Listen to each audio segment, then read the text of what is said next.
काशफा की किताब उसका 7वां बाब, वहां पर एक हम बड़ी भीड़ को देखते हैं। लेकिन उस बड़ी भीड़ में सिर्फ इसराइल नहीं है, बाकी कौमें, अहले जुबान और बेशुमार लोग मौजूद हैं।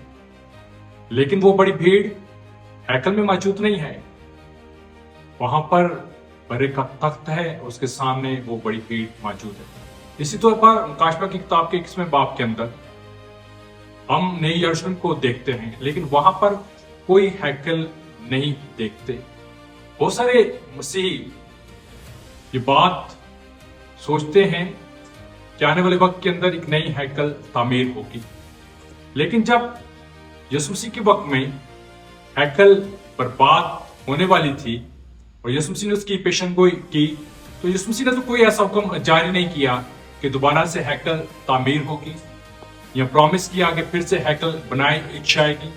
तो फिर क्यों बहुत सारे मसीह ये तो करते हैं कि फिर से हैकल तामीर होगी?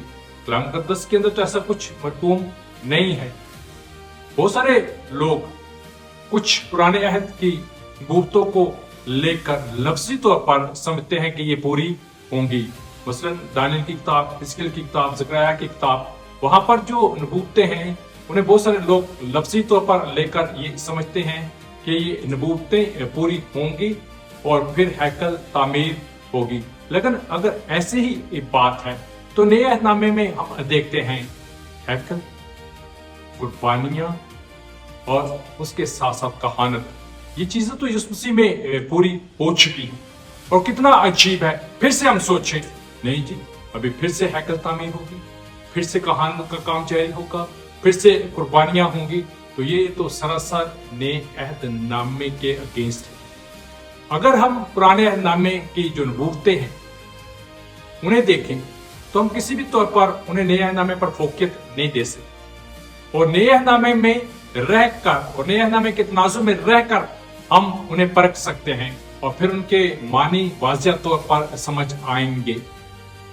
हमारी उम्मीद नई हैकल में नहीं बल्कि यीशु मसीह में। यीशु के नाम में आमीन।